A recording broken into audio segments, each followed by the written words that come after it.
স্বাগতম প্রিয় দর্শক, স্বাগতম আজকের আয়োজনে। দর্শক, আজ আলোচনা করব প্রধানমন্ত্রী তারেক রহমানের ভারত সফরের কি হলো। চাইলে সাবস্ক্রাইব করে আমাদের সাথে যুক্ত থাকতে পারেন। চলুন শুরু করি। রফিক ভাইকে দিয়ে শুরু করি। রফিক ভাই, গতকাল জামাতে ইসলামীর আমির ডাক্তার শফিকুর রহমান বলেছেন প্রধানমন্ত্রীর ভারত সফরে কোনো অসুবিধা নেই, তবে হতে হবে সমমর্যাদার ভিত্তিতে। তাহলে প্রধানমন্ত্রীর ভারত সফরে আর বাধা রইল কি? এতদিন তো জল্পনা কল্পনা ছিল জামাতে ইসলামীর আপত্তির কারণেই হয়তো এই সফরটা নিচ্ছেন না বা এই রিস্কটা নিচ্ছেন না যে এখানে বিরোধী দল কোনো সমস্যা তৈরি করতে পারে। এখন তো ওই ধরনের সমস্যা আছে বলে মনে হয় না। এখন কি সফরটার সম্ভাবনা আছে? যেটা আমরা শুনেছিলাম 22 থেকে 25 তারিখের মধ্যে এই সফরটা হবে। রফিক ভাই। ধন্যবাদ মাসুদ ভাই। যে আমির সাহেব বলছে যে ভারত যেতে কোনো বাধা নাই যদি সমতার ভিত্তিতে আলোচনা হয়। দেখেন, এর আগে জামাত ইসলামের যে অঙ্গ সংগঠনই বলতে পারেন, যেটা এনসিপি যে আপনার নেতা বিরোধী দলের চিফ হুইপ, উনি কিন্তু বলছিল যে ভারত সফরে যেতে পারবেন না যদি শেখ হাসিনার ব্যাপারটা ফায়সালা না হয়। ফেরত মানে শেখ হাসিনার ব্যাপারে ফেরত না দিলে আপনার হবে না। তখন আমি কিছু ভিডিও করেছিলাম এটা নিয়ে। এখন এতটুকু বুঝি নাই যে আসলে তারা আসলে প্রচন্ড ভাবে বাধা হয়ে দাঁড়াইছে। এখন আজকে তো আমাদের আমির সাহেবের একটা বক্তব্য আপনি উঠায় ধরলেন, তাহলে হয়তো মনে হয় যে আপনার এতদিন পর্যন্ত তাদের একটা বাধা ছিল। বাধা যদি নাই থাকতো, ভারত সফর মোটামুটি নিশ্চিত হয়ে যাওয়ার পরেও কিন্তু বাতিল হয়ে গেল। যদিও আজকে আমাদের পররাষ্ট্র প্রতিমন্ত্রী, বর্তমান পররাষ্ট্র প্রতিমন্ত্রী মানে পররাষ্ট্র উপদেষ্টা যে ছিলেন আর কি, উনি কিন্তু আজকে বলছে যে ভারত সফর হতে পারে যে কোনো সময়, আলোচনা চলতেছে কূটনৈতিক চ্যানেলে। কখন হবে সেটা তারিখটা নির্ধারিত হয় নাই, যদিও আমাদের পেপার আসছিল যে 23 তারিখে যাবে। এরপরে এর আগে শুনছিলাম 26 থেকে 28 তারিখ যাবে, 3 দিনের সফরে যাবে। এখন এটা ধরেন জামাত ইসলাম সিগন্যাল তো গ্রিন সিগন্যাল দিয়ে দিছে অলরেডি। আর নাইসরা যেহেতু আগে বলছিল যেতে পারবেন না, এতদিন যেতে পারেন নাই যেহেতু, এখানে হয়তো তাদের পক্ষ থেকে এখন সিগন্যাল অলরেডি ক্লিয়ার হয়ে গেছে যে যাবে। এই জন্য আমাদের পররাষ্ট্র প্রতিমন্ত্রী, বর্তমানে যে পররাষ্ট্র প্রতিমন্ত্রী হয়েছে, গতকালকে থেকে নিয়োগ হয়েছে, উনি কিন্তু আজকে যে সাংবাদিক সাথে বলছে যেটা হলো আলোচনা চলতেছে, তাই না? তাহলে অথবা নির্ধারিত হবে যে কোনো সময় আপনার যাওয়ার একটা হইতে পারে, তারিখ হয়ে যেতে পারে। আশা করা যাচ্ছে যে ভারত সফরে যাবে আমাদের প্রধানমন্ত্রী। এখন দেখেন, জিনিসটা তো আসলে একটা জটিল একটা ব্যাপার। এই ভারত সফর আসলে তো আমাদের প্রধানমন্ত্রী যাওয়া উচিত সব পক্ষ থেকে কিন্তু বলা হচ্ছে, কারণ ভারতের সাথে আমাদের সব পক্ষ থেকে বলা হচ্ছে। এটা তো আপনি বলছেন সব পক্ষ থেকে বলা হচ্ছে, কিন্তু তারপরেও এই সফরটা নিয়ে এত ধোঁয়াশা কেন? এই যে রাজনীতিটা হচ্ছে, এই রাজনীতিটা কি দেশের স্বার্থে হচ্ছে নাকি তাদের রাজনৈতিক স্বার্থে হচ্ছে? শুনেন, আপনি এটি তো বললাম আপনাকে যে আপনার সব পক্ষ থেকে কিন্তু ভারত সফরে যাওয়ার জন্য কিন্তু দেশের স্বার্থে আলোচনা কিন্তু এইভাবে বলতেছে, দেশের স্বার্থে যাওয়া উচিত। যেহেতু ভারতের সাথে আমাদের অনেক স্বার্থ সংশ্লিষ্ট ব্যাপার রয়ে গেছে, সেখানে যাওয়া উচিত। এটা কিন্তু বারবারই সবার পক্ষ থেকে বলতেছে এবং আমাদের সরকারের পক্ষ থেকে কিন্তু বলা হইতেছে যে ভারতে যাবে। যেমন আমাদের পানি সম্পদ মন্ত্রী যে শহীদুদ্দিন চৌধুরী সাহেব, উনি কিন্তু স্পষ্ট বলছিল। তখন আমরা ভাবছিলাম যে যাবে, কিরকম বলছিল যে ভারতের সাথে যে তিস্তা এবং গঙ্গা চুক্তি, পানি চুক্তি নিয়ে ভারতের সাথে আমাদের বন্ধুত্ব সম্পর্ক নষ্ট করতে চাই না। তার মানে কি আমাদের এই তিস্তা পানি চুক্তি বা গঙ্গা পানি চুক্তি এগুলির জন্য হলেও বা আমাদের ভারতে যেতে হবে আপনাকে। আর ভারতে ধরেন আমাদের অনেক কিছুই ভারতের সাথে আপনার সাথে কানেক্টেড। বিশেষ করে পানি চুক্তিটা কিন্তু বিশাল একটা ব্যাপার বর্তমানে, কারণ আপনার গঙ্গা পানি চুক্তি এই বছরের ডিসেম্বরে শেষ হয়ে যাবে। এখন যদি না যায়, তাইলে কিন্তু আপনার এই চুক্তিটা নতুন করে নবায়ন করা খুব কঠিন হয়ে যাবে। আর একটা তিস্তা চুক্তি, যেখানে তিস্তা ব্যারেজ হওয়ার জন্য সরকার করার জন্য তোড়জোড় চালাচ্ছে, চাইনিজদের সাথে আলোচনা হচ্ছে, চাইনিজরা বলছে সমীক্ষা করবে। সমীক্ষা করলে তো ধরেন এখানে যখন সমীক্ষা করতে আসবে চাইনিজরা, তখন কিন্তু একটা জিনিস আসবে সামনে, যেটা হলো পানি, ভারত থেকে পর্যাপ্ত পরিমাণ পানি পাবে কিনা। কারণ যেহেতু আপনার ওই নদীর উপরই গজলডোবাতে একটা বাঁধ আছে ভারতের, এই বাঁধের পানি যদি ঠিক মতো যদি না দেয়, তাহলে তো আমাদের এই পানিটা আমাদের এখানে ওই চীন যে আপনার প্রজেক্ট করতে চাচ্ছে তিস্তা ব্যারেজ, সেই ব্যারেজটা সফল হবে না। তখন সেই জন্য কিন্তু আমাদের মন্ত্রী মহোদয়, যে পানি সম্পদ মন্ত্রী, উনি কিন্তু এটার উপরে জোর দিছে। তো সেক্ষেত্রে আমাদের এই জিনিসগুলির জন্য হলো ভারতে যাওয়া উচিত, সম্পর্কটা আপনার আরো গভীর করা উচিত। এখন এই যে একটা পক্ষ তো আছেই, যেমন আপনার এই যে ইয়া বলছে জামাতে ইসলামের আমির সাহেব যে আজকে বললো যে যেতে কোনো বাধা নাই, সমতার ভিত্তি। ভাই, সমতা ছাড়া চুক্তি এ পর্যন্ত কি হয়েছে? ভারতের সাথে যে আগে যে চুক্তিগুলি হয়েছে এর মধ্যে অসমতা কোথায় আছে? এবং সম্মানের বিরুদ্ধে, সম্মানের সহিত অসম্মানটা কোথায় ছিল? সেটা তো আমরা কোনোদিন চোখে দেখি না। মানে রফিক ভাই ওই যে একটা শব্দ জুড়ে দিচ্ছেন, সমমর্যাদার ভিত্তিতে। বাংলাদেশ কি কখনো ভারতে গিয়ে মর্যাদা কম পেয়েছে? কতবারই তো তারা বাংলাদেশের সরকার প্রধানরা গেলে সেখানে লাল গালিচা সংবর্ধনা পায়, কত আদর্শ মিষ্টি মুখ সেখানে হয়। সমমর্যাদা আর কি দিবে?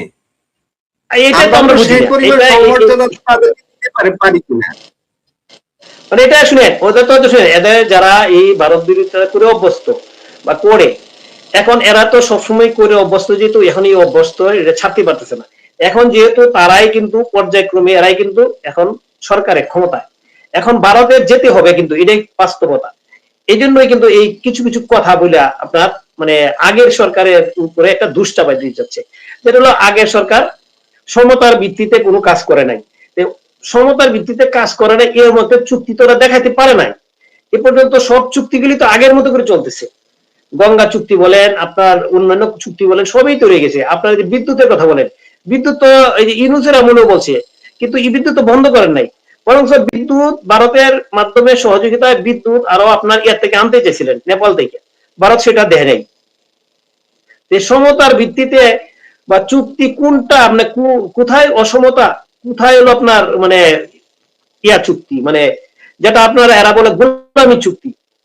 এখন এই চুক্তির কথা যদি বলেন, আমাদের যে এত বড় একটা চুক্তি হয়ে গেল আপনার আমেরিকার সাথে, যেটাকে সব বিশেষজ্ঞই বলতেছে, ইভেন সরকারের যে মন্ত্রী যে নুরুল হক নুরু, আমি তো বারবারই কথা বলি, উনি নিজেও বলছে যে আমেরিকার সাথে যে চুক্তি রয়েছে ইউনুসের আমলে, এই চুক্তিটা দেশের স্বার্থ বিরোধী।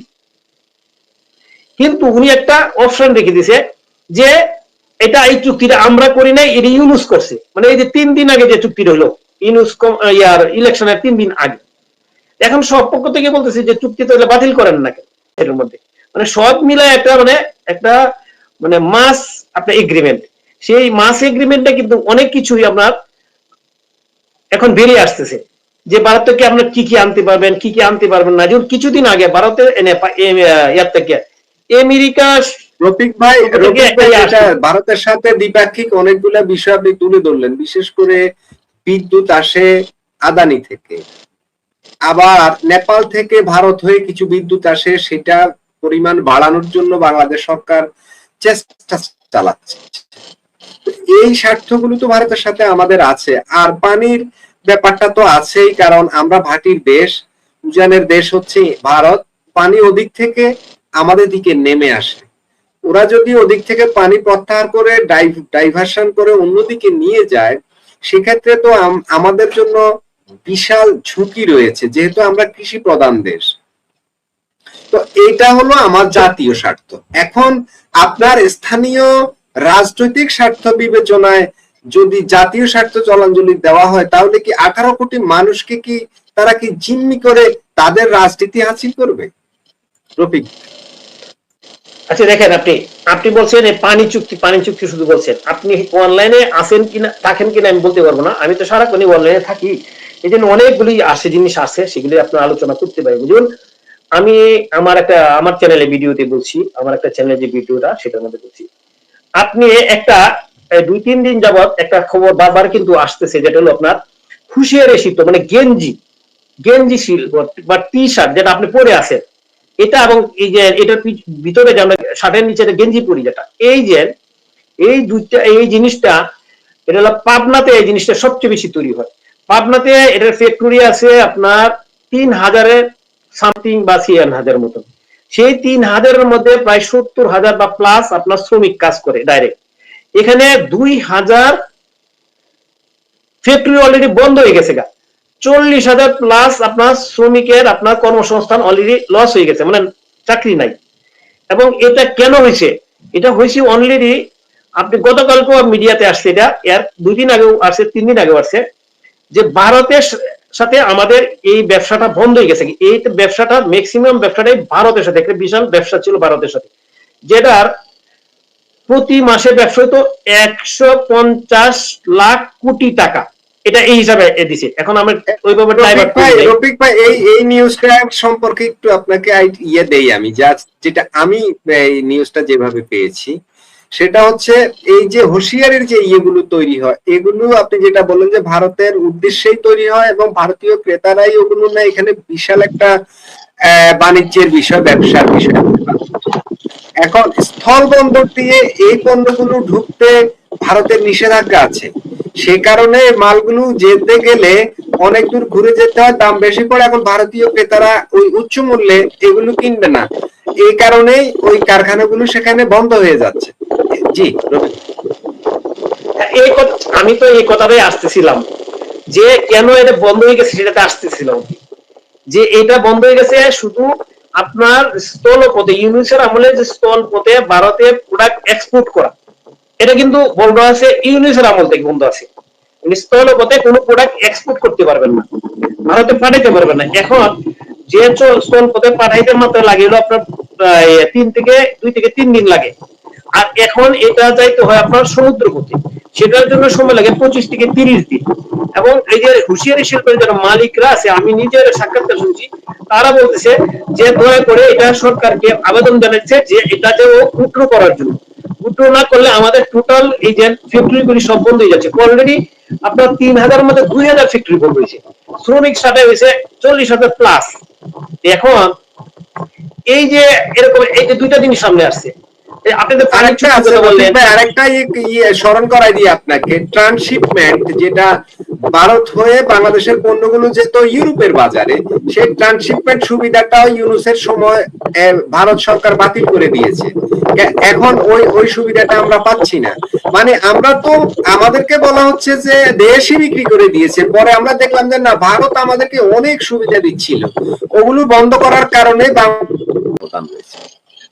তো এই হলো কথা। অর্থাৎ আমাদেরকে যেভাবে বোঝানো হয়েছিল, ওই যে সমমর্যাদার কথা, আরে ভাই সমমর্যাদাটা কি? ওইটা খায় না মাথায় দেয়? সমমর্যাদা ছাড়া কি কোনো দেশের সরকার প্রধান আরেক দেশে যায় নাকি? মর্যাদা দেয়। যাই হোক, রফিক ভাই আসছেন। রফিক ভাই, আপনার অসম্পূর্ণ আলোচনাটা করবেন, আমরা শেষ করবো আজকের আলোচনাটা, আমরা বেশি দীর্ঘায়িত করবো না। রফিক ভাই কি এখন কোনো প্রবলেম আছে ওখানে? না, এখন প্রবলেম নাই। এখন দেখেন, আপনি যেটা আসছে, আপনি এত বড় হুঁশিয়ারি শিল্প, সেটা কিন্তু মানে বন্ধ হওয়ার পথে, বন্ধ মানে আমাদের দেশের চাহিদার জন্য যতটুকু চলবে, কিন্তু এই যে আপনার হাজার 3,000 4,000 হুঁশিয়ারি শিল্পের মধ্যে অলরেডি আপনার 2,000 বন্ধ হয়ে গেছে, এত শ্রমিক হয়ে গেছে। এইগুলি আপনার তাহলে এটা কি হবে? এবং ওরা কিন্তু আহ্বান জানাইছে সরকারকে এটা ফয়সালা করার জন্য। এখন যদি ফয়সালা যদি করতে হয়, আপনার সাথে যদি আমার যে স্বার্থ জড়িত, সেখানে কিন্তু আমাদেরই আগে যাওয়া উচিত, এবং ভারতের পক্ষ থেকে যথেষ্ট সম্মানজনক ভাবে আপনার করা হইতেছে, আপনার যাওয়ার জন্য হ্যাঁ রফিক ভাই, আমাদের সরকার প্রধানমন্ত্রী শপথ নেওয়ার ওই দিনই আমন্ত্রণ পত্র নিয়ে আসছে স্পিকার ভারতের। এর আগে বেগম খালেদা জিয়ার সাবেক প্রধানমন্ত্রী, তার জানাজার সময়ে কিন্তু ভারতের পররাষ্ট্রমন্ত্রী জয়শঙ্কর সেখানে উপস্থিত হয়েছিলেন। আর কত মর্যাদা আমাদেরকে দিবে? এর চেয়েও বেশি মর্যাদা আমাদের দরকার আছে। আপনার না মর্যাদা পাইতেন, মর্যাদা আসলে কি, আপনারা যে জিনিসই সহজভাবে পেয়ে যাবেন সেইগুলি থেকে আপনি তখন সেগুলি মূল্যায়ন টাকা না, যেমন আমি বলি আপনাকে এখন মর্যাদার কথা আসছি একটু। এই দেশ যদি এই ভারত বাংলাদেশ যদি আপনার পূর্ব পাকিস্তান তাইতো থাকতো, তাহলে আপনারা কি মর্যাদাটা পাইতেন পাকিস্তানের কাছ থেকে? পাকিস্তানি একজন রাজনীতিবিদের একজন সাক্ষাৎকার রাশাদ ভাই কিন্তু এটা উদায় করছিল একদিন, যে তারা আমাদেরকে মানে কামলা মজুর হিসাবে বাঙালিকে ট্রিট করতো, মানে দ্বিতীয় শ্রেণীর নাগরিক হিসাবে ট্রিট করতো। চাকরি বাকরি ক্ষেত্রে সবকিছু কিন্তু দ্বিতীয় শ্রেণীর মধ্যে রাখছে। আমাদেরকে ভালো ভালো পোস্টে কোনো সময় চাকরি দেয়নি, ছোটখাটো পোস্টে সবসময় চাকরি, পিওন চাপরাশির মধ্যে চাকরিও পর্যাপ্ত পরিমাণে দেয় নাই। তাহলে এখন আপনি সেই যদি সেটা চিন্তা করেন, তাহলে এইটা যদি বাংলাদেশের যে স্বাধীনতার মূলে যে সহযোগিতা সেটা হলো আপনার ভারত, তাহলে আপনি যদি এখন পূর্ব পাকিস্তান থাকতেন, তাহলে আপনার আজকে ওই যে বেলুচিস্তান, আপনার কাশ্মীর, এরপরে আপনার খাইবার পাখতুন, তাদের মতো আপনি সম্মান পাইতেন, তাই না? এরকম সম্মানিত পাইতেন। এখন আসলে কি জানেন, মানে বেশি মানে একটু এটা নিয়ে তো অনেকেই আলোচনা করতেছে, সব বিশেষজ্ঞ মহল থেকে এই আলোচনা হচ্ছে যে একটু বেশি বেশি হয়ে যাচ্ছে মনে হয়। এখন সরকার কিভাবে চিন্তা করবে, সরকার বুঝবে, দেশ সরকার চালাবে, শুধু আমরা হলো চা দেখা, আমাদের কপালে যেটা হয় সেটা তো হবেই। কারণ আপনার 24-এর আগে ধরেন আমরা এক ধরনের একটা সিচুয়েশন ছিলাম, 24-এর পরে কিন্তু আমরা কিছু সিচুয়েশনে আছি। এখন আমরা সবাই বুঝতেছি, সবচেয়ে বেশি বুঝতেছি আপনার গরিব মানুষ যারা আছে, বিশেষ করে আপনার খেটে খাওয়া মানুষ, তাদের আসে কর্মসংস্থান আপনার নাই। ম্যাক্সিমাম লোকই একদম যে বেকার অবস্থায় আছে। এখন চুরি ডাকাতি চিন্তায় বেড়ে গেছে গা। এখন আসলে ধরেন সরকার কি বুঝবে সেটা সরকার বুঝবে, এটা আমাদের আসলে বলার কিছু নাই। তবে এই যে সমতার ভিত্তিতে অসমতাটা কোথায় সেটা আমি খুঁজে পাইলাম না এই পর্যন্ত। আপনি কোথায় যে নত জানুক সেটা আমরা খুঁজে পাইলাম না, তাই না? এখন আপনার এত দেশের স্বার্থ যেখানে জড়িত সেখানে আপনি যাবেন না। যাদের কাছ থেকে আমরা অনেক কিছু পাওয়ার দরকার চিন্তা করেন, যাদের কাছ থেকে আমাদের পাইতে হয়। জি রফিক ভাই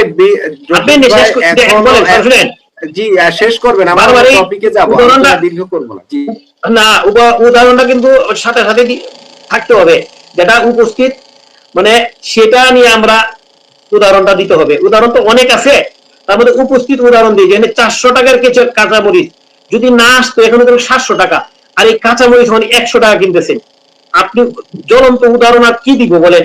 আর একটা উদাহরণ আপনার একদম চরম বিপদ, আমাদের জ্বালানির সবচেয়ে বড় ক্রাইসিস, যেটার জন্য এমনগঞ্জে আপনার জ্বালানি আনতে হয়েছে পাইপলাইন দিয়ে, যে পাইপলাইন থেকে গ্যাস এবং তেল নাকি সব ইন্ডিয়াতে পাচার করার জন্য শেখ হাসিনা রেডি হয়েছিল, এইটা দিয়ে আমাদের জ্বালানি আসতেছে। এখন দেখেন, যদি ভারতে যদি পর্যাপ্ত পরিমাণে গ্যাস থাকতো, ভারত থেকে গ্যাসও আনতো, ভারতে যদি পর্যাপ্ত পরিমাণে যদি থাকতো আপনার বিদ্যুৎ যদি থাকতো তাদের, বা বিদ্যুৎ ইচ্ছা করলে আনা যায় না, ইচ্ছা করলে আনতে পারে, কিন্তু মানে বিদ্যুৎ আনাটা একটু কঠিন, কারণ বিদ্যুতের জন্য নতুন করে আপনার লাইন তৈরি করতে হয়, সেই জন্য আনাটা করে, নাহলে বিদ্যুৎও নিয়ে আসতো। পাইপলাইন যদি তৈরি না থাকতো তাহলে আপনার কি হইতেন? আর এই পাইপলাইন নিয়ে কত কিছু হয়েছে, ভারতের কাছে সব বিক্রি করে দিছে। এইগুলি এটা আপনার, আমি তো বলি আমরা তো না, যারা এখন লাইম লাইটে আছে, যাদেরকে এখন মানুষ সবাই চিনে, এখন তাদের কথা মানুষ কিছু গুরুত্ব দেয়, তারাই কিন্তু এখন বলতেছে যে আমাদের সরকার প্রতিনিধি অবশ্যই উচিত দেশের স্বার্থে ভারত সফর করা উচিত, যেখানে আপনাকে একটা সম্মান দিচ্ছে, এই সম্মানটা আপনি যদি রক্ষা না করেন তাহলে কিন্তু পরবর্তীতে এর কিন্তু ব্যতিক্রম, এমন ব্যতিক্রম হবে যেটা চিন্তা করা যায় না। এবং যারা কারা বলছে, রফিক ভাই একটু থামাই, যে আপনি যে বললেন যে আপনাকে সম্মান দিচ্ছে তারপর আপনি যাচ্ছেন না। ভাই আমার সম্মান দেখ বা না দেখ, আমার দেশের স্বার্থে, আমার জনগণের স্বার্থে, আমার এই যে 18 কোটি মানুষের ভবিষ্যতের স্বার্থে তো আপনি সবার সাথে সুসম্পর্ক রাখবেন তো, নাকি আমাদের এই 18 কোটি মানুষকে যুদ্ধের দিকে, ঝামেলার দিকে ঠেলে দিবেন? এখন তো আমরা তো এরকমই, আমরা তো কিছু বুঝি না, আমরা তো বোঝার তো কিছু নাই। আমরা যেখানে সবাই বলতেছি, আমি তো বলতেছি, সব বিশেষজ্ঞ বলতেছে, আমরা বলতেছি, সবাই বলতেছে যে ভারতে যাওয়া উচিত, ভারতে যাওয়া উচিত। সরকার নতুন করে আবার আমাদের পররাষ্ট্র প্রতিমন্ত্রী বললো যে আলোচনা চলতেছে। এর আগে বলছে শর্ত ছিল, এই শর্ত কিন্তু নাই। আজকে কিন্তু এই পররাষ্ট্র প্রতিমন্ত্রী যে নতুন নিয়োগ পাচ্ছে হুমায়ুন কবির সাহেব, উনি বলছেন না, যে শর্তর যে কথাটা আসছিল আগে 2টা না 3টা শর্ত, এই শর্ত এখন আর নাই, শর্ত নাকি উঠে গেছে অলরেডি, শর্ত নাকি এমনি বাতিল করে দিছে। বা কেন বাতিল করছে উইথড্র করছে কেন সেটা ওনারাই জানে। শর্তটা তো এটা কূটনৈতিক, রফিক ভাই, শর্ত দিয়ে যে এই বিষয়গুলো, এগুলো তো আর কূটনৈতিক বিষয় না, এগুলো তো হলো এক ধরনের, মানে কি বলবো, লোকাল বিষয়। কূটনীতির ভাষা তো শর্ত দিয়ে হয় না, আলোচনার মাধ্যমে হয়। যত জটিলতা হোক, আপনার সাথে আমার যুদ্ধ চলছে, এই সময় আপনার সাথে আমার আলোচনা হতে পারে, আর আলোচনা না হলে যুদ্ধ থামবে না। আলোচনা তাই তো হয়, যুদ্ধ অবস্থায় তো আলোচনা হয়, তাই না? যুদ্ধ যখন থাকে তখনই তো আলোচনা হয়। আমাদের আলোচনা করবো, তোমার সাথে কিসের আলোচনা, তুমি হ্যান করো ত্যান করো, তারপরে দেখা যাবে। এটা এখন দেখেন ভাষা হয়, সে কারণে হয়তো তারা বুঝতে পেরেছে যে এটা এইভাবে শর্ত দেওয়া ঠিক হয়নি, এখন সেখান থেকে হয়তো পিছনে সরে আসছে। জি রফিক ভাই, আরেকটা প্রসঙ্গ খুবই গুরুত্বপূর্ণ, আমাদের এই আলোচনার সাথে মানে ওই কানেক্ট আছে। আপনার অনুপস্থিতিতে আমি কিছু কথা বলেছিলাম, যে বিষয়টা বলেছিলাম সেটা নিয়ে একটু কথা বলা লাগবে। সেটা হলো চিকেন নেকে, এই শিলিগুড়ি করিডোর, যেটা চিকেন নেকে ত্রিকোণীয় নিরাপত্তা গ্রিড তৈরির ঘোষণা দিয়েছে ভারত। বারবার চিকেন নেকে সফর করছেন অমিত শাহ। এই অঞ্চলে ভারতের নিরাপত্তা বলয় তৈরি করার, মানে এই যে বারবার যে অমিত শাহ সেখানে সফর করছেন, সেখানে কঠিন নিরাপত্তা বলয় তৈরি করছেন। বিশেষ করে পশ্চিমবঙ্গের চোপড়া, বিহারের কিষানগঞ্জ এবং আসামের ধুবড়িতে তাদের যে সেনা ঘাঁটি রয়েছে, এই 3টা পয়েন্ট থেকে, অর্থাৎ এটাকে বলা হচ্ছে ত্রিকোণীয় নিরাপত্তা গ্রিড। এই চিকেন নেককে তারা এইভাবে নিচ্ছে। এর আগে 54 বছরে ভারত কখনো এই পয়েন্টটার এত নিরাপত্তা ব্যবস্থা করতে আমরা দেখিনি, এবং এই ব্যবস্থা যা হয়েছে এগুলো একেবারে সত্য নতুন, মানে নতুন বলতে ইউনূস সরকার গঠন করার পর থেকেই এই ব্যবস্থা। আমার প্রশ্ন হলো, আসলে কারণটা কি? এর টার্গেট কি বাংলাদেশ? ওই যে পাকিস্তান বলছিল পূর্ব দিক থেকেও তোমাদেরকে আক্রমণ করে, এরকম সে কারণে, নাকি সেখানে চীনকে লক্ষ্য করে? রফিক ভাই, চীন তো ভারতকে খুব একটা হুমকি দুমকি দিতে আমরা দেখছি না। রফিক ছিলেন মাহমুদ ভাই, আপনি কিন্তু অলরেডি আপনি বলেই খুঁজছেন, আর আমরা এগুলো তো বহুত আলোচনা করছি। ছিলেন 54 বছরে আপনার আগে সমস্যা ছিল না, কিন্তু ইউনূসের শাসনের পরে থেকে শুরু হওয়ার থেকে, ইউনূস যেখানে সরকার প্রধান, ইউনূস প্রকাশ্যে যখন বলছে যে চিকেন নেক অস্থির করে দিবে, তাদেরকে বিচ্ছিন্ন করবে। আরেকটা জিনিস খেয়াল করেন, আপনি আমি সাধারণ মানুষ যদি বলি একটা কথা থাকে, কিন্তু যখন আপনি সরকার প্রধান বলে, সরকার প্রধানের মন্ত্রীরা যদি বলে, এবং সাবেক সেনা কর্মকর্তারা বলে, এটা কারা কিন্তু অত্যন্ত গুরুত্বপূর্ণ ব্যক্তি। সাবেক সেনা কর্মকর্তা, সরকারের মন্ত্রী বা উপদেষ্টা এবং সরকার প্রধান যদি বলে এই ভারতের এ নিয়ে, এবং ভারতের সবচেয়ে চিরশত্রু, সবচেয়ে শত্রুতা করে যে দেশটা, মানে সারাদিন যে দেশের মানে সরকার এবং সেনাবাহিনী সারাক্ষণ প্রতিনিয়ত ভারতের কিভাবে ক্ষতি করা যাবে, ভারতকে কিভাবে অস্থিতিশীল করা যাবে সেই চিন্তা করে, এবং তারা যদি ওপেনলি বলতে পারে যে আমরা পূর্ব দিক থেকে আক্রমণ করবো, তাহলে পূর্ব দেশ হলো বাংলাদেশ, তাহলে তো তারা অবশ্যই এই জিনিসটা চিন্তা করবে। আর বাংলাদেশে যেহেতু একটা ভারত বিরোধী বিরাট পক্ষ আছে, যারা সেনা কর্মকর্তা গুলো সাবেক, তারা প্রকাশ্যে বলে আপনার চিকেন নেককে আলাদা না করা পর্যন্ত বাংলাদেশ শান্তিতে থাকতে পারবে না। খেয়াল করেন কথাটা, চিকেন নেককে যদি বিচ্ছিন্ন না করা হয় তাহলে বাংলাদেশ কখনো শান্তিতে থাকতে পারবেন, শান্তি পাবে না। এটা হলো সাবেক সেনা কর্মকর্তাদের ভাষ্য। তারা যদি এই কথাটা বলে, তাহলে ভারত তো তার নিজস্ব আপনার নিবে, অবশ্যই সিকিউরিটির ব্যাপারটা নিবে না, অবশ্যই সিকিউরিটির ব্যাপারটা নেবে। এটা তো আপনি অন্যভাবে দেখার কোনো সুযোগ নাই। এবং এটা ভারত, এটা আমি দেখতেছি যেটা একদম মানে তাদের যে কাজটা করতেছে, আমার কাছে তারা কিন্তু সতর্কতামূলক যে কাজ করতেছে তাদের দেশের স্বার্থে, জনগণের স্বার্থে, এটা কিন্তু তারা মানে সঠিক কাজটাই করতেছে। কারণ যেহেতু আপনি যদি বারবার হুমকি দেন, আমরা ভারতের সাথে যদি তুলনা করে সামরিক বা অন্যান্য অর্থনৈতিক সব দিকে চিন্তা করে, তাহলে কিছুই না ভারতের কাছে। এরপরেও যদি আমাদের পক্ষ থেকে যদি এরকম আপনার বিবৃতি আসে, এরকম ওপেন বক্তৃতা আসে, তাহলে তো তারা চিন্তিত হবে না। কারণ তাদের দেশে তো বছরে 2-1 বার কিন্তু আপনার সন্ত্রাসী কর্মকাণ্ড ঘটনা ঘটে। এবং এটা কোথা থেকে ঘটে? বাইরে থেকে ঢুকে সন্ত্রাসীরা ঢুকে গিয়ে কাজ করে, বিশেষ করে পাকিস্তান থেকে আসে, পাকিস্তান থেকে এই ঘটনা ঘটায়। এখন বাংলাদেশ থেকে যেহেতু বাংলাদেশের মধ্যেও এরকম বৈরিতা অনেক বেরিয়ে আসছে, সেক্ষেত্রে তারা তো এই আপনার ইয়াটা সিকিউরিটি নিবে না, এবং এটা সিকিউরিটি নেওয়ার পিছনে এইটা মূল কারণটাই তো। কারণ এর আগে তো এরকম নেওয়ার দরকার পড়ে নাই, যদিও তারা কাঁটাতারের বেড়া দিছে, অনেক আগে থেকে চিন্তা করতেছে এই জিনিসটা, চিন্তা করেই কিন্তু কাঁটাতারের বেড়া দেওয়া হয়েছে। আর নতুন করে কিন্তু ওই জায়গাগুলিতে তারা কিন্তু সামরিক আপনার আপনার উপস্থিতি বাড়াইছে। কারণ যেহেতু চিকেন নেক নিয়ে কিন্তু অলরেডি প্রকাশ্যে স্পষ্ট বিবৃতি দেওয়া হয়েছে বাংলাদেশের সরকার প্রধান, প্রধানমন্ত্রী এবং সাবেক সেনা কর্মকর্তা। এরা কিন্তু এই তিনটা খুবই গুরুত্বপূর্ণ ব্যক্তি। এটা কিন্তু আমি আমার মতো সাধারণ মানুষ বলি নাই, আমার মতো রাজনীতি ব্যক্তিত্বটা বলে নাই, তা না, যারা রাজনীতিবিদ তারা বলে নাই, যারা প্রশাসন থাকে তারা কিন্তু এই কথাগুলো বলছে। অত্যন্ত গুরুত্বপূর্ণ জিনিস কিন্তু। সুতরাং ভারত কিন্তু এই জিনিসটা তার দেশের মানুষের সিকিউরিটির ব্যাপার চিন্তা করে কাজগুলি করছে। এটা কিন্তু আপনার যৌক্তিক, অত্যন্ত যৌক্তিক। যেমন আমাদের দেশের পক্ষ থেকে বলতেছে যে কাঁটাতারে বেড়া দিবে কেন? কাঁটাতারে বেড়া দিতে পারবে না, দেওয়ার দরকার নাই, দিতে পারবে না, তাদেরকে নিষেধ করতেছে, কাঁটাতারে বেড়া যারা ভারত না দেয়। ভাই তোমরা যদি সারাক্ষণ যদি এরকম হুমকি ধমকি দেও, 7 সিটার আলাদা করবা, চিকেন নেক দখল করে দেবা, এইসব কথা বলো, তাহলে তো তাদের সিকিউরিটি নিবে না।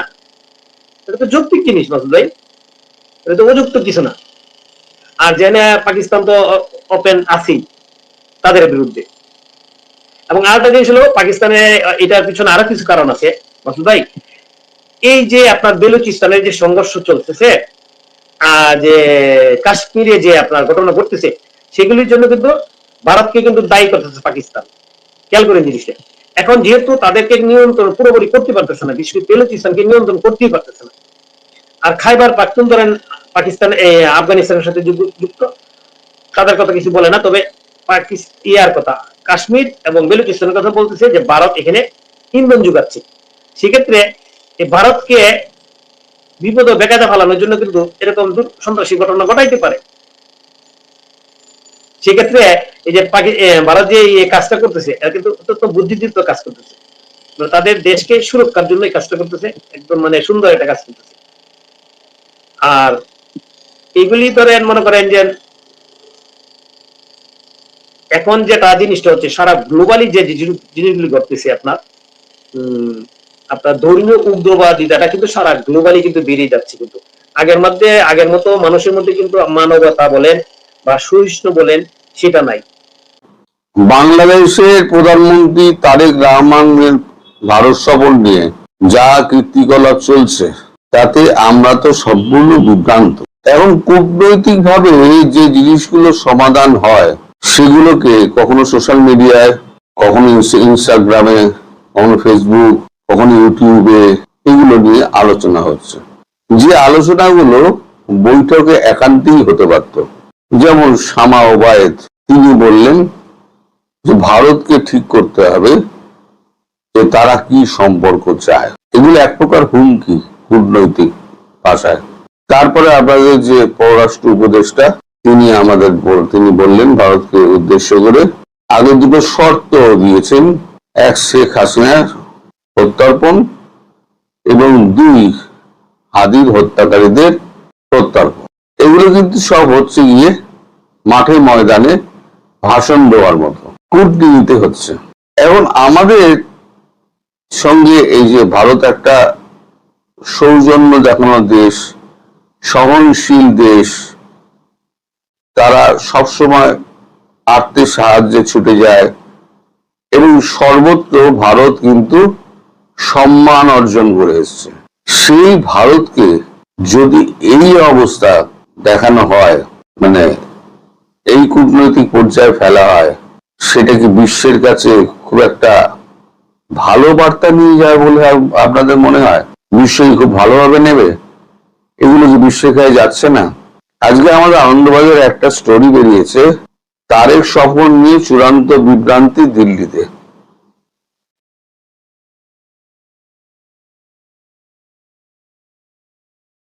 আমি তার কয়েকটা লাইন পড়ছি। তারেক রহমানের সম্ভাব্য বাংলাদেশ সফর ক্রমশ রহস্য থেকে রহস্যজনক চিত্রনাট্যে পরিণত হচ্ছে। গত কয়েকদিন ধরেই তার যেতে পারি কিন্তু কেন যাব দ্বিধা এবং বিভিন্ন সম্ভাবনার ঢেউ দ্বিপাক্ষিক সম্পর্কে আজ রাষ্ট্রপতি ভবনে তারেকের নয়াদিল্লিতে আসা সংক্রান্ত বিজ্ঞপ্তি জারি করেও তা প্রত্যাহার করে নেওয়া হয় এবং বিদেশ মন্ত্রী উভয় নীরব থাকার পর কিছুটা হালকাচারি এমন বলছে কূটনৈতিক মহল। আসলে তারেক রহমানকে 3টে ডেট দেওয়া হয়েছিল, 22, 23, 24। তা সেরকম ডেট চলে গিয়েছিল আমাদের রাষ্ট্রপতি দ্রৌপদী মুর্মুর কাছে। প্রেসিডেন্ট অফ ইন্ডিয়া তার নিয়ম অনুযায়ী উনি 21 তারিখে উনি একটা নোটিশ দিয়ে দেন যে চেঞ্জ অফ গার্ড, ওনাদের অভ্যর্থনা জানানোর জন্য, রাষ্ট্রীয় অভ্যর্থনা জানানোর জন্য, যেটা বিদেশি রাষ্ট্রপ্রধানদের ক্ষেত্রে হয়। লাল কার্পেট পেতে গাড়ির সামনে গিয়ে দাঁড়ায়, সেখানে রাষ্ট্রপতি থাকেন, প্রধানমন্ত্রী থাকেন, তারা গাড়ি থেকে নামলে পরে তারা প্রথম নমস্কার করেন, করমর্দন করেন এবং তারা ভেতরে নিয়ে যান, রাষ্ট্রপতি ভবনের ভেতরে নিয়ে যান। এটাই হচ্ছে রাষ্ট্রীয় সফরে হয়। সেইটাকে 1 ঘন্টার মধ্যে তুলে নেওয়া হলো এবং যে আমন্ত্রণ পত্র নৈশভোজের একটা ব্যাপার ছিল, সব নৈশভোজ যাদেরকে ডাকা হবে তাদেরকে চিঠি পৌঁছে গেছিল, তাদেরকে ফের চিঠি দিয়ে জানানো হলো আপাতত এটা মুলতুবি রইল, পরে যদি কখনো হয় তাহলে জানানো হবে। এর মধ্যে বিদেশি অতিথি আছে, যারা আমাদের আশেপাশে রাষ্ট্রে আছে। এখন উপস্থিত আছেন নেপালের রাজা, ভুটানের প্রধানমন্ত্রী, আচ্ছা ব্রাজিলের অর্থমন্ত্রী, বাণিজ্য মন্ত্রী, তারাও থাকতেন। সাউথ আফ্রিকার বাণিজ্য প্রতিমন্ত্রী, বাণিজ্য প্রতিমন্ত্রী, তিনি রয়েছেন এখানে। মানে ভারত একটা মিলনের জায়গা, সবাই এসে এখানে একটা আলাপ আলোচনা করে দক্ষিণ পূর্ব এশিয়ার রাজনীতি নিয়ে, বিশ্ব এশিয়ার রাজনীতি নিয়ে আলাপ আলোচনা করে। এই যে রাষ্ট্রপতিকে চিঠি দিয়ে সেই চিঠি মানে উইথড্র করা, ইতিহাসে সামগ্রিক পৃথিবীতে ইতিহাসে এই প্রথম ভারত এটা চূড়ান্ত অপমানের দৃষ্টিতে দেখছে। আমি জানি না এরপর কি হবে, আমি তো কূটনৈতিক ব্যক্তি নই, আর কূটনীতির সঙ্গে আমার কোনো সম্পর্ক নেই, কিন্তু যেটুকু শুনতে পাচ্ছি এরপরে আর রাষ্ট্রীয় সফর হবে না। তারেক রহমান যদি আসেন তাহলে পরে সেটা হবে দ্বিপাক্ষিক সম্পর্ক। যে সম্মানটা দেওয়ার চেষ্টা করা হয়েছিল, যাকে দেওয়ার চেষ্টা করা হয়েছিল, তিনি সেই সম্মানটা গ্রহণ করার যোগ্য নন, এটাই কিন্তু বিশ্বের কাছে পৌঁছে গেছে। এবং সামনে কি হবে আমি বলে দিচ্ছি, বিশ্বের কোন দেশ বাংলাদেশের প্রধানমন্ত্রী বা অন্য মন্ত্রীকে ডাকার ব্যাপারে 10 বার ভাববে যে আমরা আবার ভারতের মতো একটা রাষ্ট্রের মতো আমরা ওর অপমানিত হব না তো। অপমান বড় গায়ে লাগে। আর অপমান করছেন কাকে? ভারতের রাষ্ট্রপতিকে, প্রেসিডেন্ট অফ ইন্ডিয়াকে। এরপর কি হবে তা আমি জানি না। তো বাংলাদেশের কপালে দুঃখ আছে, এটুকু আমি নিশ্চিত। কারণ বাংলাদেশ যে পথে যাচ্ছে সেটা কিন্তু অন্ধ গলি, কিছুই পাবে না, ওই গলিতে গিয়ে আটকে যাবে। আজ সবকিছুর উপর নির্ভর করতে হচ্ছে ভারতবর্ষের উপরে। সেই ভারতবর্ষকে তোমরা চোখ রাঙাচ্ছে। যে কথাগুলো বলা হচ্ছে না, সেই কথাগুলো কিন্তু আলোচনার টেবিলে বলা যেত। আমরা এই চাই, দ্বিপাক্ষীয় আলোচনায় তো তাই ওঠে, আমার এই চাই, ও বলবে আমার এই চাই। দুপক্ষের মধ্যে সমঝোতা হয়ে একটা সমঝোতা স্বাক্ষর হবে, দুজনে সই করবে, একটা জয়েন্ট স্টেটমেন্ট রিডিং হবে, ব্যাস হয়ে গেল। এই তো হচ্ছে ব্যাপার। সেটাকে এত গোলাচ্ছে, গুলিয়ে এটাকে একেবারে পাঁক করে দিয়েছে। এখন জানি না অন্য কোনো দেশ এরপরে ডাকবে কিনা। যুক্তরাষ্ট্র তো ডাকবেই না। সার্জিও ঘোর কালকে ফোন করেছিলেন, যখন ওই সমস্ত ওই চিঠিপত্র যখন উইথড্র করে নেওয়া হয়, সার্জিও ঘোর চিঠি পাওয়া মাত্র বিদেশ মন্ত্রী জয়শঙ্করকে ফোন করেছিলেন। ব্যাপারটা কি? জয়শঙ্কর বলেছেন এই ব্যাপার। তো তখন উনি শুনে শুনে হেসেছেন, শুধু হেসেছেন। অর্থাৎ তার কীর্তিকলাপ দেখে মনে হচ্ছে যে একটা নব্য শিশু যারা কূটনীতির ভাষা বোঝে না, কূটনীতি কি করে করতে হয় সেটা বোঝে না। এবার যখন আবার চাল ডাল তেলের প্রয়োজন হবে তখন কিন্তু আবার বাটি নিয়ে হাজির হবে। আর যদি সেই দম থাকে তাহলে পরে তোরা ভারতের কাছে আসিস না, তোরা চাইবিও, আপনারা চাইবেন, তোরা বলাটা ভুল, আপনারা চাইবেন আবার চোখও রাঙাবেন। দুটো একসঙ্গে হয় না, দুটো একসঙ্গে করতে গিয়ে দয় মুজে গেছে। এবার ভারতবর্ষের প্রধানমন্ত্রী নরেন্দ্র মোদীর সাক্ষাৎ পাওয়া আর চাঁদে যাওয়া তারেক রহমানের কাছে প্রায় একই সমান হয়ে গেল। আর আজকে আমি বলে দিচ্ছি আপনাদের যে ভারত এমন অবস্থা সৃষ্টি করবে, সমস্ত মন্ত্রী পরিষদ যত আছে না, পারিষদ বর্গ সব ভারতে ছুটে আসবে, এমন অবস্থার সৃষ্টি করবে। আর আপাতত তারকের জন্য আমি যা শুনলাম ভারতের রাস্তা বন্ধ। ভারতকে অনুরোধ জানালো, ভারত কোনো উত্তর দেবে না। আমরা চিন্তা করছি, আমরা দেখছি। রণদীপ জয়সওয়ালের মুখ দিয়ে কিন্তু এই কথাটাই বেরোবে, যেটা শেখ হাসিনার ব্যাপারে বারবার বেরোচ্ছে। তিস্তা জলবন্টন চুক্তি জলে গেল, তেল আপনারা পাবেন না। এবার রয়ে গেল খাদ্যপণ্য। 2-4 দিনের মধ্যে, এই ঘটনার পর 2-4 দিনের মধ্যে হয়তো সিদ্ধান্ত হয়ে যাবে যে আমরা আর খাদ্যপণ্য পাঠাতে পারবো না, কারণ বন্যায় আমাদের কাছে সত্যিই বন্যা হয়েছে, বন্যাতে আমাদের প্রচুর ফসল নষ্ট হয়েছে, আমরা দিতে পারবো না। যেমন তেলের ব্যাপারে বলা হয়েছে, আমাদের আভ্যন্তরীণ সমস্যা মিটিয়ে যদি বাঁচে তাহলে আমরা দেওয়ার চেষ্টা করব। তাহলে এখন আপনারা মূল্য চুষুন, আর কোনো উপায় নেই। কোথা দিয়ে খাবার আনবেন, কোথা দিয়ে কি করবেন, ওই তারেক রহমান এন্ড পরিষদ তারাই স্থির করে নেন। আমরা পরের ভিডিওর জন্য আমি নিজেকে রেডি করছি। পরের ভিডিও যেটা করব সেটা হচ্ছে শেখ হাসিনার বাসস্থান পরিবর্তন। তিনি আর হিন্দানি আর বেশি থাকছেন না, তিনি বাসস্থান পরিবর্তন হচ্ছে।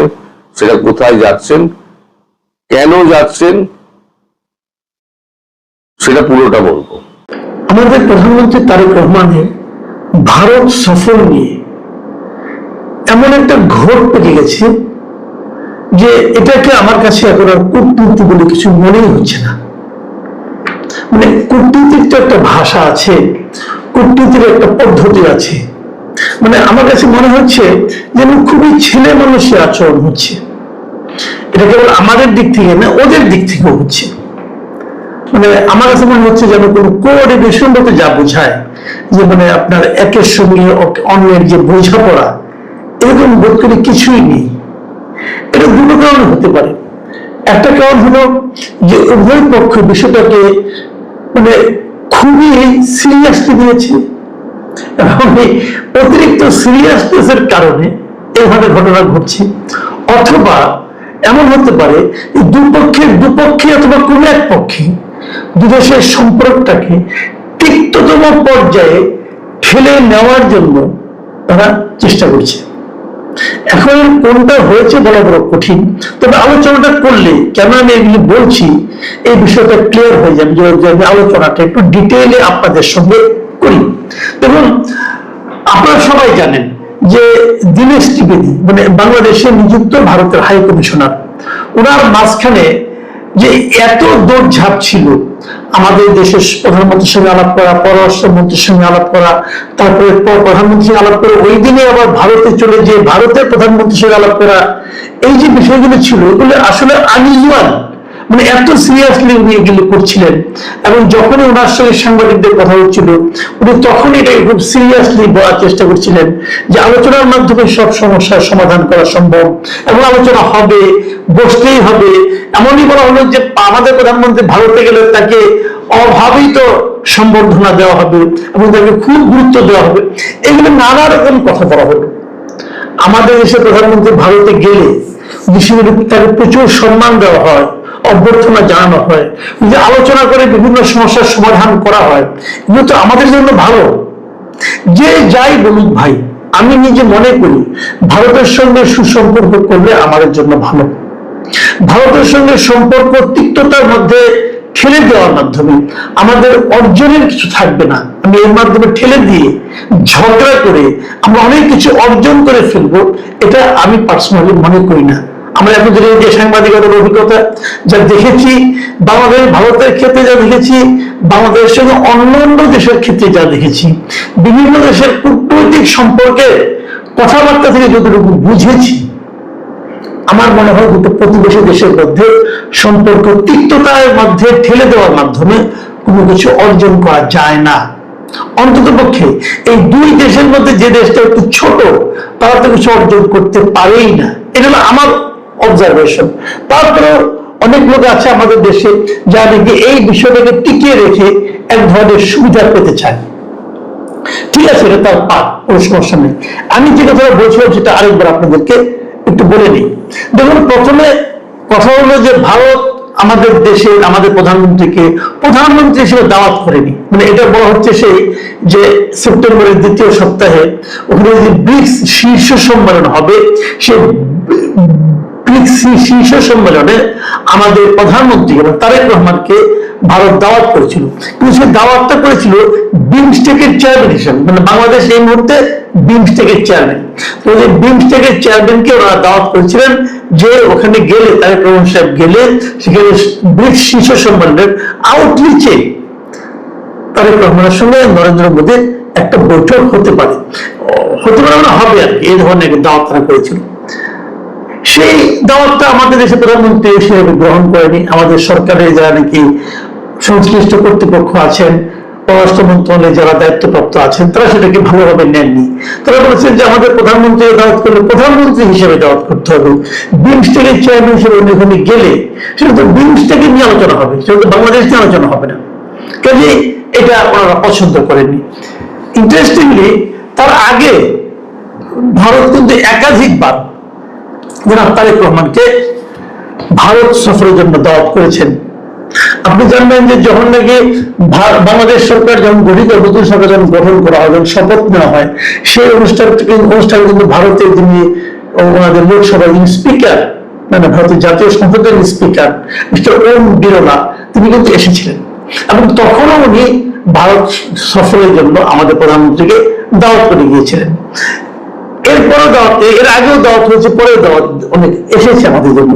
কিন্তু বিমস্টেকের যে দাওয়াত হয়েছিল আনুষ্ঠানিক দাওয়াত, বিমস্টেকের চেয়ারম্যান হিসাবে ব্রিক্স সম্মেলনে, তো উনি যাবেন না। তারপর তারা বললো না, তা আবার তারা প্রধানমন্ত্রী হিসেবে এবার দাওয়াত করেছে। সমস্যাটা হলো এই সময়ে ভারতের একটা আচরণে বাংলাদেশের পক্ষ থেকে উষ্মা প্রকাশ করা হয়েছে। সেটা কি আচরণ?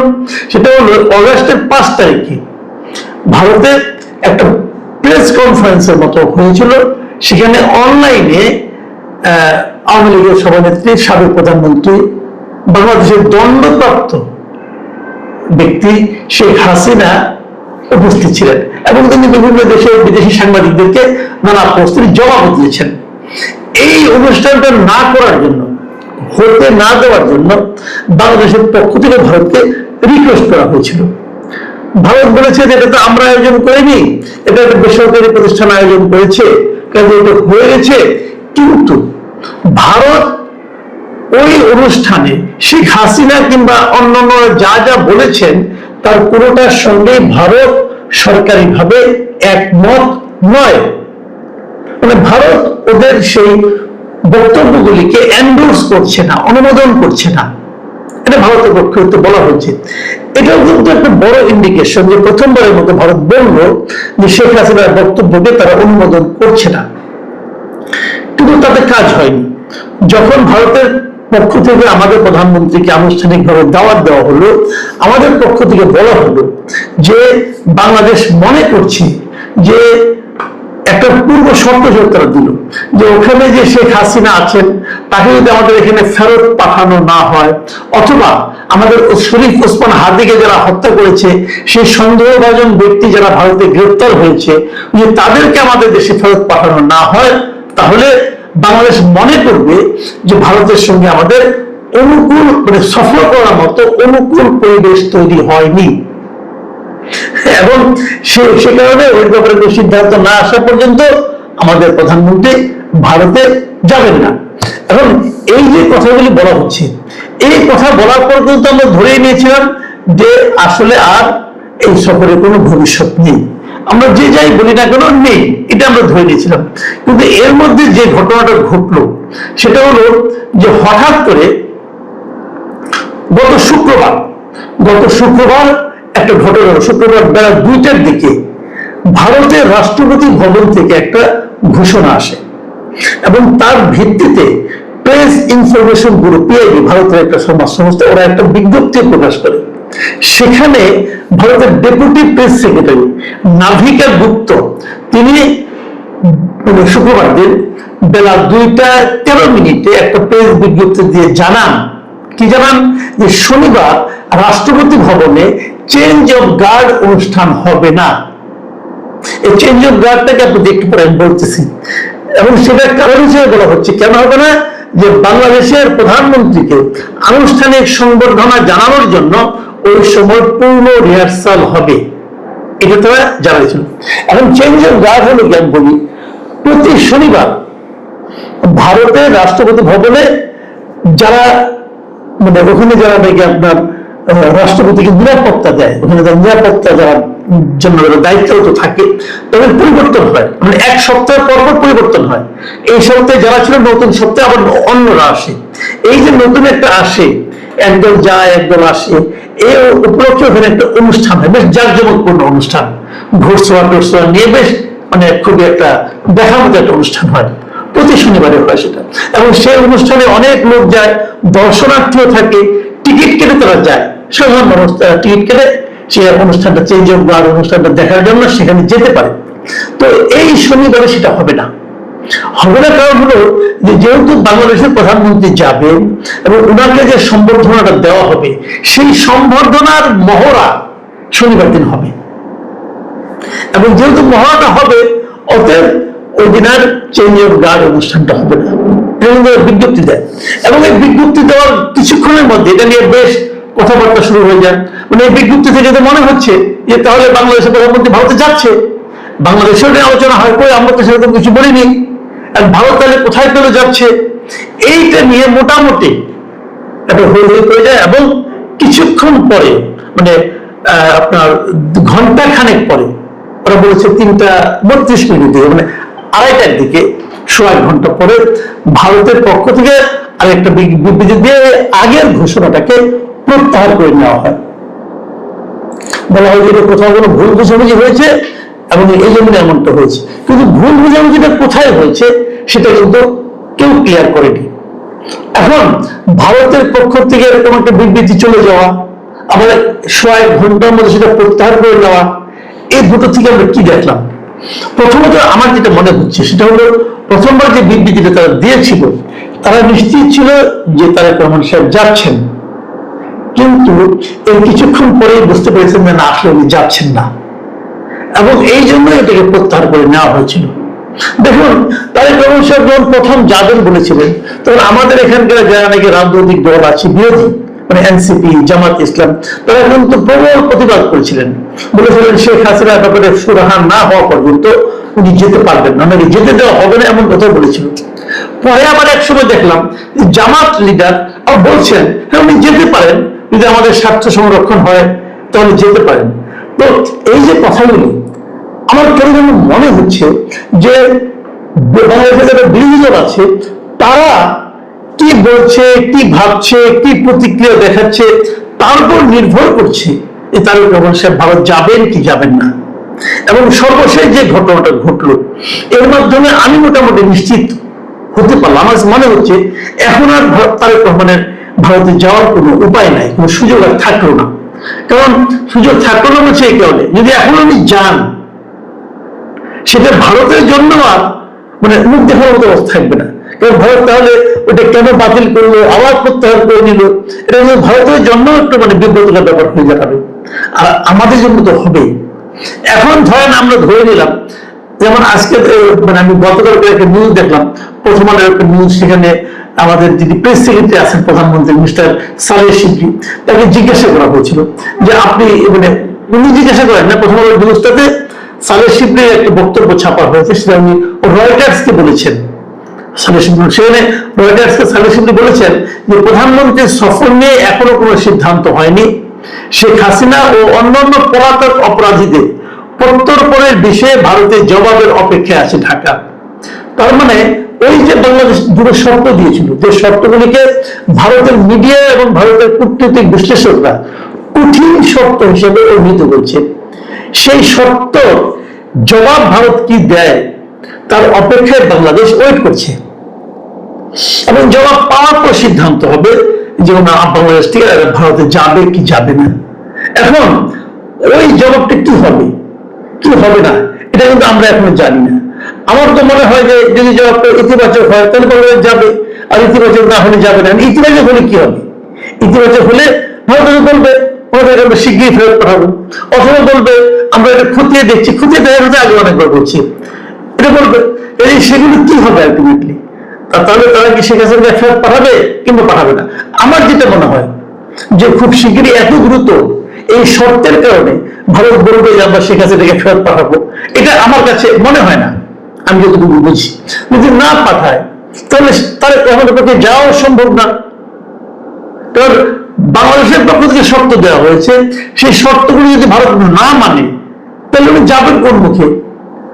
মানে এখন অবস্থাটা এমন দাঁড়িয়েছে, বিশেষ করে ভারতের ওই আপনার রাষ্ট্রপতি ভবনের ওই বিজ্ঞপ্তি দেওয়া এবং তার প্রত্যাহার করে নেয়, এই ঘটনার পর যে ঘটনা যা দাঁড়িয়েছে, ওই চেঞ্জ অফ গার্ডকে বাতিল করা আবার সেটাকে প্রত্যাহার করে নেওয়া, এর মাধ্যমে সিচুয়েশনটা যেখানে গিয়ে দাঁড়িয়েছে, আমার মনে হয় না এখান থেকে আবার সেই যাওয়াটা আদৌ সম্ভব হবে।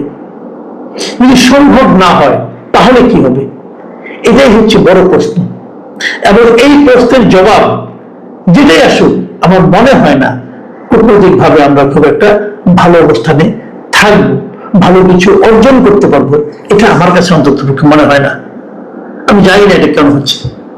প্রিয় দর্শক, আজকে পর্যন্তই। আল্লাহ হাফেজ।